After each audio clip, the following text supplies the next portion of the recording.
Tu as 2 minutes, vas-y, c'est parti. Alors ok, ça va être... Une 55, vite. Attends, du coup.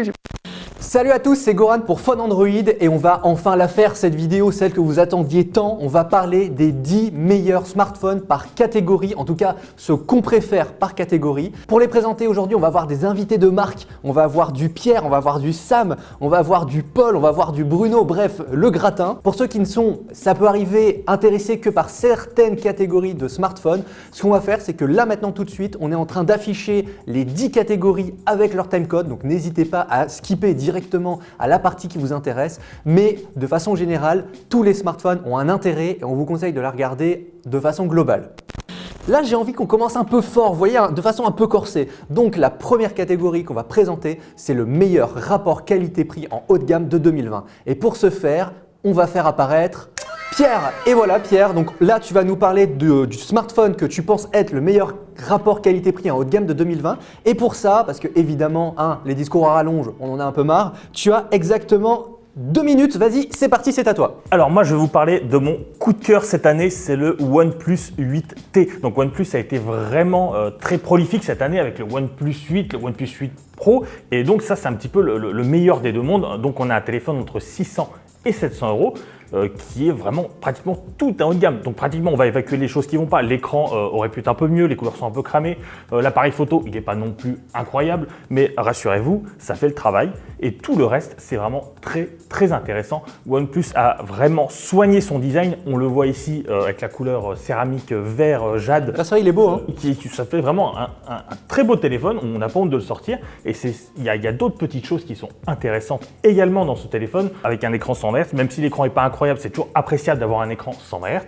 On a également une bonne autonomie. Lors de nos tests, on a presque réussi à tenir 2 jours en l'utilisant avec parcimonie, mais on peut tenir une journée très facilement. Et c'est surtout la partie logicielle qui est intéressante avec ce OnePlus 8T, parce que OnePlus a choisi de sortir son téléphone sous Android 11. C'est encore un petit peu rare, il y en a de plus en plus. Mais voilà, c'est toujours appréciable, et surtout avec ce surcouche Oxygen OS 11. Qui est toujours une surcouche qui est faite aux petits oignons avec plein de petits ajouts, avec un mode Always On Display qui est vraiment bien pensé, un mode nuit qui est aussi bien pensé. Tout est pratique dans cette surcouche, tout est bien fait. Et donc voilà, pour moi, c'est un petit peu le coup de cœur de l'année. Après, il y a d'autres petites choses à signaler, comme une recharge rapide de 65 watts.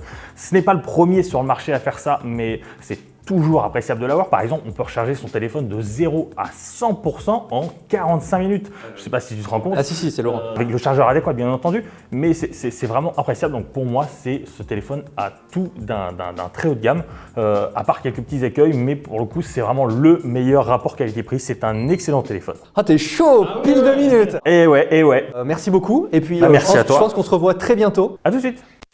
Alors continuons sur notre route après le meilleur rapport qualité-prix de 2020. J'ai envie de parler un peu d'un téléphone qui a secoué le cocotier des flagships pour cette année. Est-ce qu'on a un flagship killer comme on a pu en avoir pour l'année passée avec le Pocophone F1 par exemple? Eh ben j'ai envie, voilà, parfait, qui voilà? C'est l'ami Paul. Allez, petit check Covid avec les pieds. Hey, bonsoir tout le monde. Voilà, j'ai envie que tu nous fasses découvrir quel est ce fameux flagship killer de 2020 et tu as 2 minutes pour en parler. Je sors le timer, vas-y, 3, 2, 1, c'est parti. Et ben pour moi, le flagship killer de l'année, c'est clairement le Poco F2 en version pro. On l'a attendu, vraiment, ça faisait longtemps qu'on en parlait déjà. Et le F1 avait déjà fait très fort à l'époque. Au moment où il l'avait annoncé, ça a vraiment fait un bruit monstrueux. Et franchement, ça valait le coup. Il a un rapport qualité-prix assez dingue. Il était proposé aux alentours de 549 € quand il est sorti. Et pour ce prix-là, on a une autonomie vraiment top. On a en plus de ça des capteurs photo qui sont très performants. Un Snapdragon 865 épaulé par soit 6, soit 8 Go de RAM. Donc niveau performance, il n'y a pas tellement de soucis. Et tout ça pour un prix mini, comme je disais, 549 € avec une dalle OLED de 6,67 pouces qui a cartonné sur les tests. Et moi, ce que j'avais beaucoup aimé, et ce qui manque encore aujourd'hui sur les smartphones, c'est cette intégration des capteurs photo en cercle. Je trouve que c'est plus design, ça fait... J'aime bien, je trouve ça sympa. Ça se finit quoi. Ouais, voilà, ça fait penser. classe, ça fait classe. Et ça change un peu, ça propose autre chose que ce qu'on a habituellement avec le gros rectangle. La plaque de cuisson chez Samsung, Voilà, c'est ça. on connaît. Ou Apple, on connaît. Voilà. Donc après, tu as le choix, soit tu préfères plus de plaques de cuisson parce que tu as beaucoup de cuisine à faire ou pas. C'est vraiment à toi de voir. Non, vraiment, il est top, il est rapide, il est fonctionnel. En plus de ça, il a une prise jack et ça, il y en a beaucoup qui la réclament encore aujourd'hui. Je trouve que c'est quand même un gros point fort. Il a beaucoup de choses déjà en plus du F1, donc le design, comme je viens de vous le dire, qui a été repensé, qui a été modernisé et franchement, ça fonctionne. En plus de ça, niveau performance, on a pris 2 ans. Le premier était sorti en 2018, si je ne dis pas de bêtises. Et là, on a des performances vraiment haut de gamme pour l'année 2020. Donc niveau perf, on n'aura pas de souci. Et en plus de ça, on a gagné un capteur photo, si je ne dis pas de bêtises, l'ultra grand angle, qui est plutôt pas mal, quoi. Ok, super. À tout à l'heure. Allez, à tout à l'heure. Merci à tous. Donc après le meilleur rapport qualité-prix de ce 2020, je me posais un peu la question, voilà, moi j'aime bien faire un peu de gaming sur mobile. Oui, on ne peut pas m'appeler un gamer, mais quand même, je suis là, je suis présent. Et j'ai envie de savoir, est-ce qu'en 2020, on a eu un smartphone vraiment avec des performances, là on parle vraiment de performance pure, de puissance. Est-ce qu'il y a un téléphone qui sort du lot? Eh ben, j'ai envie d'inviter, il y a Sam. Bonjour Sam, que fais-tu là? Hey, salut. Vas-y, check Covid avec les pieds. Oh yeah. Yeah. Donc Check voilà. pied. Donc voilà, écoute, il paraît que tu as une petite pépite pour nous, donc tu connais la règle, tu as 2 minutes, 3, 2, 1, c'est parti, parle-nous de ta merveille. Eh ben, aujourd'hui, je vais vous présenter le ROG Phone 3, le meilleur smartphone pour les gamers, le smartphone le plus puissant aujourd'hui sur le marché. Il n'y a pas de mieux aujourd'hui en termes de performance pure. Tu voulais de la performance, là-dedans il y en a. Tu peux jouer à tout ce que le Google Play propose, mais aussi à tous les émulateurs qu'il y a aujourd'hui sur le marché, notamment les émulateurs qui sont très puissants. Dolphin pour la Wii U, Citra pour la 3DS. C'est un smartphone qui se veut un tout petit peu moins gamer au niveau du design, mais il reste quand même très marqué, notamment avec le logo qui s'allume. Il y a une LED derrière qui va bien. Et ici, il y a une deuxième LED qui peut illuminer des coques. Après, c'est personnalisable. Ça s'illumine en vert, bleu, rouge, etc. C'est vachement sympa. Il y a 2 modes dans ce téléphone. Il y a le mode gamer et le mode normal. Okay. Le mode gamer, c'est celui qui fait illuminer toute la partie arrière et qui a un thème animé exclusif. C'est super sympa. Ok, mais avec une puissance pareille, la batterie elle doit être flinguée, non? Non, parce qu'en fait, il y a une batterie de 5000 mAh. Aujourd'hui, si tu utilises le téléphone comme un téléphone normal, tu as 2 jours d'autonomie. Okay. Et si tu es gamer, tu as largement le temps de pouvoir gamer au moins quelques heures. Et si tu joues par exemple 1 heure ou 2 dans la journée, tu vas aller jusqu'à la fin de la journée tranquillou bilou. Ok. C'est parfait. Et en plus, l'écran, il est superbe. Tu as une dalle 144 Hz. C'est l'une des seules dalles aujourd'hui en téléphonie mobile qui propose ce taux de rafraîchissement. C'est quand même super sympa. Et il y a 12 Go de RAM, il y a 512 Go de stockage, il y a largement de quoi faire. Voilà, ROG Phone, super téléphone. Bah écoute, le contrat est rempli. Merci Sam, et puis on se voit tout à l'heure. Il me semble que tu as un autre truc à nous montrer plus tard. Yes, avec grand plaisir. Allez, à toutes. Bon, notre aventure est sur de bons rails. On va maintenant vous présenter le 4e téléphone. Et là, j'ai envie de compact, j'ai envie de petit. Qu'est-ce qui aujourd'hui peut facilement tenir dans une main? Qu'est-ce qui est agréable? Voilà, c'est un peu le téléphone que je cherche pour 2020. Et pour présenter ce qui correspond le mieux à mes critères, j'ai envie de vous présenter l'ami Bruno. Salut Bruno, on se fait un check Covid. Salut, check. Alors vas-y, installe-toi donc. Tu as 2 minutes, vas-y, c'est parti. D'accord, ok. On a, là, alors ok, ça va être... Attends, Une minute 55, vite. attends, du coup. Alors moi, je vais vous parler du Pixel 5 de chez Google, qui est sorti très récemment et qui vraiment m'a séduit par son côté hyper compact, hyper léger. Il fait 148 grammes. Il est hyper agréable à prendre en main. On peut facilement glisser dans la poche. Ça, c'est un bon point. C'est un sacré atout. Puis, il a vraiment tout ce qu'il faut quand même derrière. On trouve donc un Snapdragon 765G, donc compatible 5G. On y trouve aussi donc un écran de 6 pouces en OLED. Un capteur d'empreinte situé à l'arrière. Bon, ça, on aurait peut-être préféré quand même le capteur d'empreinte soit sous l'écran, soit la reconnaissance faciale comme sur la précédente itération du Pixel. C'est pas le cas.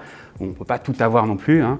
Mais pour le coup, franchement, c'est un très très bon téléphone. Côté photo, on a le droit à 2 capteurs à l'arrière. Donc un capteur principal de 12,2 mégapixels et un capteur ultra grand angle en 16 mégapixels. Bon, alors là, franchement, il n'y a pas grand-chose à en dire. Honnêtement, c'est du très haut niveau. C'est peut-être un tout petit peu moins bien par rapport au Pixel 4 de l'année dernière, mais on a quand même des très très bons clichés, que ce soit en faible luminosité, évidemment en pleine lumière, là, on ne vous cache pas, c'est vraiment top. Le smartphone s'en sort très très bien aussi sur le capteur avant. Au niveau d'autonomie, Google a fait de sacrés efforts. Ça, c'était un point sur lequel il y avait de gros problèmes sur les précédentes versions. Le téléphone est capable de tenir une journée et demie à peu près, dans une utilisation plutôt intense. Là aussi, franchement, il n'y a rien à redire. Et puis voilà. Écoute, moi ce que j'aime bien sur ce Pixel, c'est, je ne sais pas si tu l'as dit, mais c'est la matière qu'il y a derrière. C'est une sorte de simili céramique et qui est très agréable à la prise en main. En fait, il y a une espèce de petite couche d'aluminium juste en dessous, mais qui est recouverte par une petite couche de plastique, on ne sait pas trop en fait. Et c'est très très agréable en fait. Toi tu dis que c'est de la céramique, vas-y, je t'en prie. Le gros avantage en fait, c'est que du coup, il prend pas les traces de doigts, ça c'est plutôt bien. Et puis, il y a un petit côté un peu anti-dérapant aussi. Les 2 minutes sont passées. Voilà. Bon voilà. En tous les cas, c'est vraiment un téléphone que je conseille, malgré quelques petits défauts. C'est un très très bon smartphone pour cette année. Super. Bah écoute, merci pour ta première intervention et puis on se voit très bientôt. Merci, à très bientôt. À tout de suite. Bon alors on est presque à mi-parcours et là maintenant ce que j'ai envie de savoir c'est finalement c'est quoi la valeur sûre de 2020. Le téléphone qui n'est peut-être pas à un prix très raisonnable mais où on a un téléphone dont on est fier, dont on peut se vanter de l'avoir, de le montrer en public, c'est un bon téléphone. Quel est aujourd'hui le smartphone qui occupe cette place? Et écoutez, moi j'ai envie de revoir Pierre. Ah bah t'es là Pierre. Salut, ça faisait longtemps. Ah bah oui, je reviens vous parler d'un autre téléphone. Allez, 2 minutes, c'est parti. Au chrono. Donc le Galaxy S20 Plus. Samsung a sorti ses S20 en début d'année.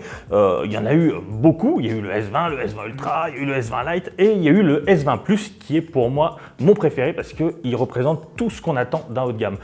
Il a vraiment toutes les qualités. Niveau design, il est vraiment parfait, il est fin. L'écran un peu courbé sur les côtés est vraiment agréable à utiliser. L'écran AMOLED, la dalle en elle-même est vraiment bien calibrée. C'est un plaisir pour les yeux.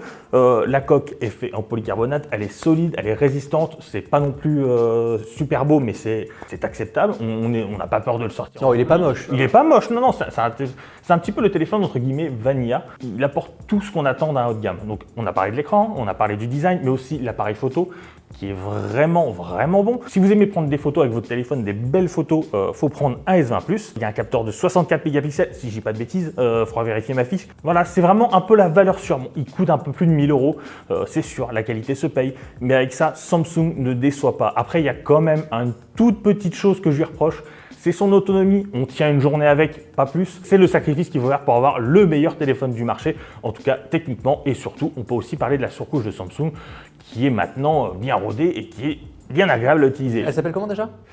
Ah, tu me poses une conne. Oh, désolé, pardon, désolé. Vas-y, continue, désolé. Et donc la surcouche de Samsung qui est One UI. Et donc la surcouche de Samsung One UI qui est toujours bien calibrée, toujours bien faite, toujours pratique. Donc voilà, valeur sûre, très bon téléphone. Si vous voulez le meilleur, le top du top, c'est celui-là qu'il faut prendre. On va rapidement. Je peux le voir vite fait? Je te le donne. Ok, oh, c'est vrai, tu me le donnes. Esthétiquement, comme tu dis, c'est vrai, il est vanilla. Il passe partout. Il passe partout, voilà. Il sort pas du lot, mais il a toujours ces plaques de cuisson là quand même. Mais l'appareil photo est très bon. Pour le coup, que ce soit en mode nuit, que ce soit en grand angle ou que ce soit même en zoom. Désolé, tes 2 minutes sont passées. D'accord. Écoute, Pierre, merci beaucoup. Et puis, si je dis pas de bêtises, je pense qu'on va se revoir au fin fond de cette vidéo. Ah, peut-être. Si je suis pas trop occupé, je viendrai. Ah, le mec. Alors 2020, en termes d'actualité tech, c'est clair, on a été submergé de tous les sens par la 5G. La 5G par-ci, la 5G par-là, les complotistes, les antennes, bref, on en a jusque-là. Même si ce n'est pas encore effectif sur le territoire français avant le début 2021, il y a quand même des smartphones compatibles 5G qui sont sortis. Et c'est encore l'ami Paul qui va venir nous parler de sa trouvaille. Salut Paul. Rebonjour. Alors, est-ce que tu as quelque chose pour moi? Ouais, pour moi, le smartphone qui a permis d'accéder à la 5G pour des prix abordables pour tout le monde, c'est clairement le OnePlus Nord. Déjà, OnePlus commençait à se perdre en proposant plein de modèles différents dans tous les sens. Là, ils ont voulu, comme ils l'ont expliqué, se refocuser sur l'esprit OnePlus et ça a totalement fonctionné. On est là sur un smartphone avec un écran de 6,47 pouces qui est une super dalle, en plus 90 Hz. Donc, c'est vraiment le strict minimum aujourd'hui sur les smartphones qui se veulent haut de gamme, alors que là, on est sur un smartphone moyen de gamme, mais qui se veut haut de gamme, clairement. On a un super processeur, un Snapdragon 765G, donc optimisé pour le gaming, qui va performer sans trop de problèmes. En plus de ça, on peut rajouter soit 8, soit 12 Go de RAM, ce qui vous permettra d'avoir les performances nécessaires. Bref, niveau hardware, il propose vraiment ce qui se fait de mieux. Il est compatible 5G, donc si vous l'achetez, eh bien, vous pourrez le garder vraiment longtemps sans trop de problèmes. Vous pourrez passer d'un forfait 4G à un forfait 5G sans problème. En photo, on avait pu le tester, c'était pas le meilleur du marché. C'était clairement pas l'équivalent d'un Samsung Galaxy S20 Ultra par exemple, mais il se débrouillait vraiment bien et on avait des résultats surprenants. Sachant que quand il a été mis en vente, il était vendu à 499 € pour sa version 12 Go de RAM et 256 Go de stockage. C'est-à-dire qu'aujourd'hui, on peut le retrouver beaucoup moins cher sans trop de problèmes. Et ben, je trouve que c'est un très bon produit qui vous permettra autant d'avoir de belles photos dans la poche, d'avoir une compatibilité 5G pour dans le futur, des bonnes performances si vous êtes joueur. Bref, je trouve qu'il rassemble vraiment tout ce qu'on peut attendre d'un smartphone aujourd'hui dans un form factor assez restreint. On est sur un smartphone avec un écran de moins de 6,5 pouces. Donc je trouve que c'est un bon compromis. Un autre point que j'ai beaucoup aimé dessus, c'est qu'ils ont fait le choix, comme Samsung l'avait fait, de mettre 2 capteurs selfie à l'avant. 32 millions de pixels quand même. C'est pas mal. Pour une caméra selfie, c'est vraiment… Tes 2 minutes sont passées, Paul. J'ai une petite question quand même, parce que c'est le deuxième OnePlus de notre top. Est-ce qu'on peut dire que 2020 était une bonne année pour OnePlus ? Alors, je pense que le début de l'année était plus compliqué, ils se sont un peu perdus, ils ont voulu réaugmenter les prix, rattraper un peu la concurrence et c'est là où les fans de OnePlus ont eu un peu plus de mal et en proposant le Nord, je pense qu'ils ont récupéré leur marché, exactement, leur never settle finalement. Voilà. De proposer un smartphone vraiment sans compromis comme le proposait OnePlus jusqu'ici. Bon alors le mot de la fin, est-ce que tu as une petite proposition pour 2021 ? Qu'est-ce que tu nous conseilles ? Moi je vous conseille déjà premièrement de vous abonner, deuxièmement d'activer la cloche pour pas louper parce qu'on fait quand même des tests un peu plus complets, je pense que ça serait dommage de les louper, et puis également de nous rejoindre sur le site Phone Android parce qu'on fait pas que des vidéos, c'est quand même cool de lire les articles. Bah écoute, c'est un beau mot de la fin, merci beaucoup Paul. Mais de rien, Et je crois qu'on se revoit bientôt. Ouais. Allez, à toutes. Donc du coup, là, on a vu ce qui se passait en 2020, mais est-ce qu'on a des petites prémices de ce qui va se passer en 2021, en 2022, bref, est-ce qu'aujourd'hui on a un téléphone qui laisse un peu sentir le futur quoi finalement ? C'est ce que j'ai envie de savoir, quel est le téléphone du futur mais aujourd'hui ? Oh mais Pierre, t'es là ? Allez viens donc. Bonjour, me revoilà. Bah c'est parfait, donc voilà, aujourd'hui, là maintenant j'ai envie de savoir le téléphone du futur, tu connais la règle, t'as 2 minutes, c'est parti, quel est le téléphone du futur ? Le téléphone du futur pour moi c'est le Samsung Galaxy Z Fold 2 pour une raison très simple et vous allez la voir tout de suite, c'est que c'est un téléphone à écran pliable. Et oui, donc Samsung a déjà sorti le premier Galaxy Z Fold en 2019. C'était un bon téléphone, mais il faisait un petit peu trop tôt.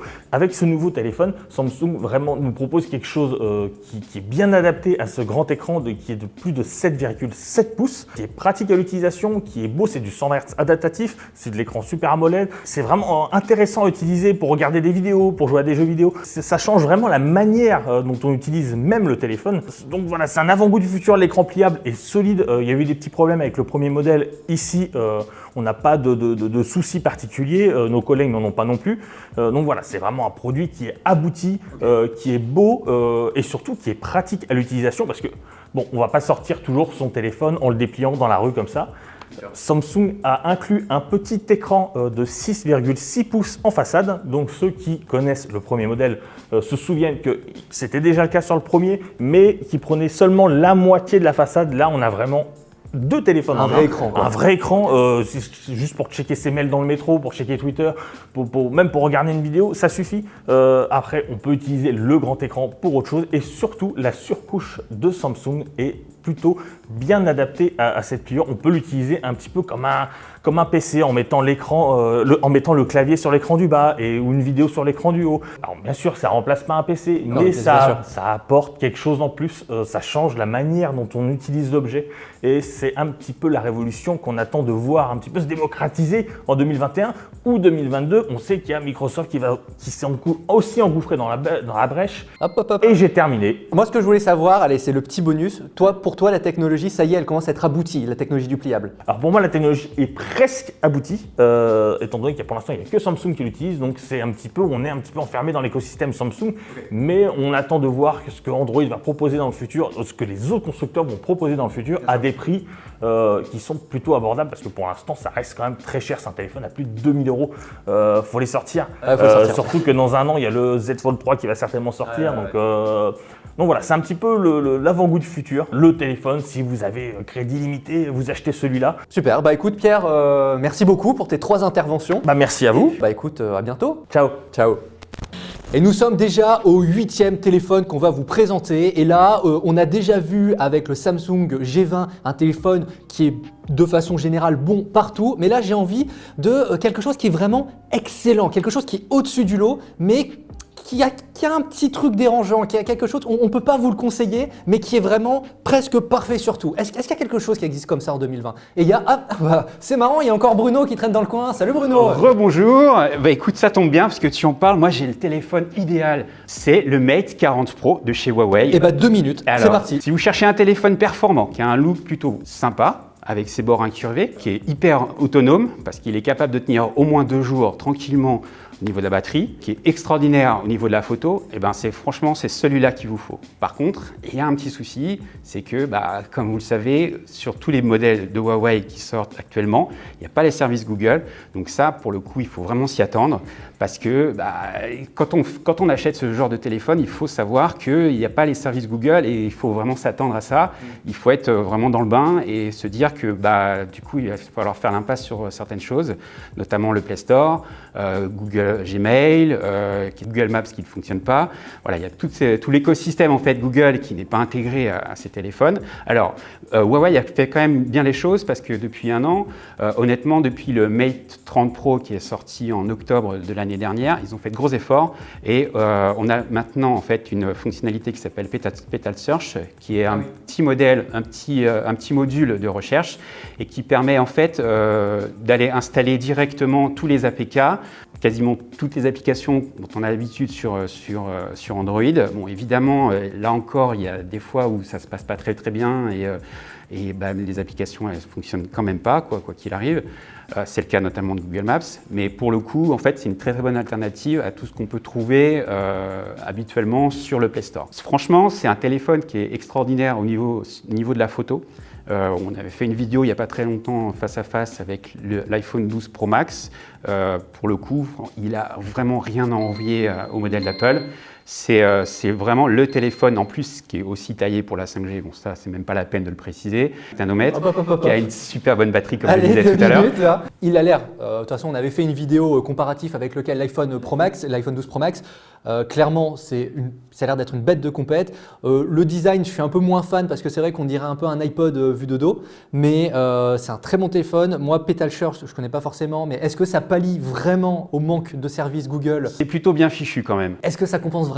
Ça peut pas le compenser actuellement et je ne pense pas que ça le compensera un jour à 100%, mais c'est quand même une très très bonne alternative et on sent que Huawei fait de gros efforts pour essayer de combler les trous. Ok, donc le meilleur téléphone mais avec un gros défaut. Voilà, c'est ça pour résumer. Je te rends ton iPod et puis merci pour tes interventions Bruno. Merci, à très bientôt. Bye bye à tous. Bon, vous le sentez peut-être, on arrive un peu au bout du chemin, mais avant la ligne d'arrivée, moi je suis un aventurier, moi j'ai envie d'avoir des mystères. Est-ce que 2020 nous a proposé un téléphone un peu surgi de nulle part, un peu surprenant, un peu mystérieux? C'est ce que j'ai envie de savoir et pour la dernière fois, c'est Paul qui va répondre à cette question. Salut Paul. Alors, quel est le mystère, le téléphone un peu what the fuck finalement de 2020? T'as 2 minutes, c'est parti. Bien, c'est évidemment l'iPhone 12 Plus. C'est faux, c'est un mensonge. C'est un mensonge. Aujourd'hui, je voulais vous retrouver pour vous parler du Motorola Edge. Alors, Motorola, ça faisait bien longtemps qu'on les voyait plus tellement sur le marché du smartphone, notamment le haut de gamme. Ils sont revenus cette année avec le Razr, la réédition de leur modèle de l'époque avec la paix. Et là, c'était avec écran pliable. C'était déjà une belle surprise. Mais là, ils se sont dit, hey, on va proposer aussi autre chose. On revient sur le marché des hauts de gamme avec le Motorola Edge. Ça ressemble énormément à ce qu'on pouvait connaître à l'époque, notamment sur les Galaxy S6, S7, S8, tu sais qu'il y avait les écrans Edge. Donc c'est vraiment ce qu'on retrouve ici et c'était un format qui était plutôt cool. Mais là, on a vraiment des bords beaucoup plus accentués. Niveau performance, c'est pas le monstre non plus hein, quand on voit le tarif auquel il est vendu. Donc grosso modo, on est là sur un smartphone qui est vendu maintenant aux alentours de 522 €, qui va proposer un Snapdragon 665G. Il sera épaulé soit par 6, soit par 8 Go de RAM, ce qui est plutôt bien, c'est des performances correctes. Mais quand on voit, tout à l'heure je t'ai parlé notamment du OnePlus, OnePlus Nord, qui lui, par exemple, tout simplement, il propose jusqu'à 12 Go de RAM pour un prix similairement équivalent. Donc là, on a un très bon smartphone qui se débrouille très bien en photo, qui a une belle dial bien immersive parce qu'on a quasiment plus de bords sur cet écran. Un bon capteur selfie, mais c'est pas sur ça qu'on le retiendra principalement. Un design correct, bien que très brillant, donc tu auras beaucoup de traces de doigts, c'est un peu le souci qu'on a sur beaucoup de smartphones aujourd'hui. Bref, je trouve que c'était un smartphone déjà qu'on n'attendait pas, parce qu'on n'attendait plus du tout Motorola sur le secteur des hauts de gamme. On n'attendait plus nulle part quoi finalement. Ouais, c'est un peu ça, clairement. Mais ils sont venus, ils ont eu une belle proposition qui va être fonctionnelle, qui va tenir dans le temps. Et je trouvais que c'était plutôt louable. C'est la fin. Ah oui, les 2 minutes. T'as un petit mot de la fin? Ouais, je voulais vraiment dire que Motorola, c'était un bon retour qu'ils nous ont proposé cette année entre le Razr qui attaque vraiment le marché du smartphone pliable et qui est un marché en devenir, et ce retour sur un smartphone plutôt classique qui fonctionne bien et qui est performant pour son prix. Ok, écoute, merci pour cette découverte finalement, de cette redécouverte de Motorola. Écoute, merci pour tes interventions. Merci beaucoup, au plaisir. On arrive un peu à la conclusion de cette vidéo, mais il nous reste un petit truc. Moi, ce qui m'intéresse en tant que vidéaste, c'est j'aimerais avoir un téléphone, je le sors et j'ai presque une petite caméra professionnelle en poche. Est-ce que 2020 nous a apporté une petite pépite semblable et qui correspond à ce domaine? Génial, il y a Sam qui revient dans le game. Salut Sam. Hello. C'est encore moi. Il paraît, alors malheureusement, on n'a pas le téléphone. Non, on n'a pas le téléphone avec nous.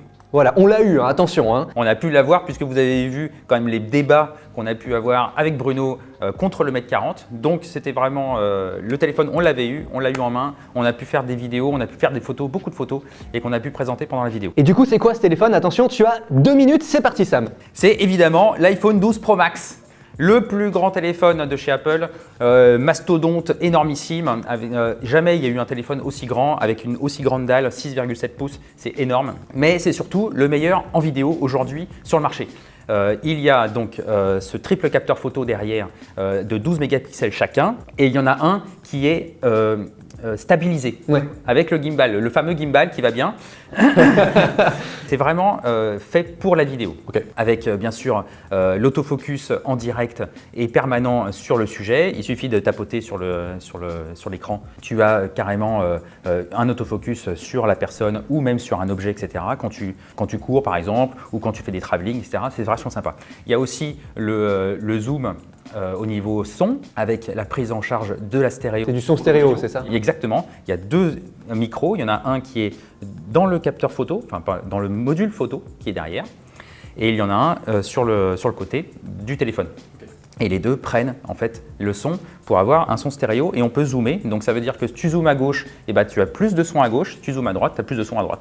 Ça, c'est quand même super sympa. C'est un téléphone qui prend les vidéos en 4K, bien sûr, en HDR, en Dolby Vision. Un téléphone qui est capable d'offrir une très très belle qualité photo avec cette stabilisation optique géniale. Voilà. C'est aussi un téléphone qui est quand même très puissant.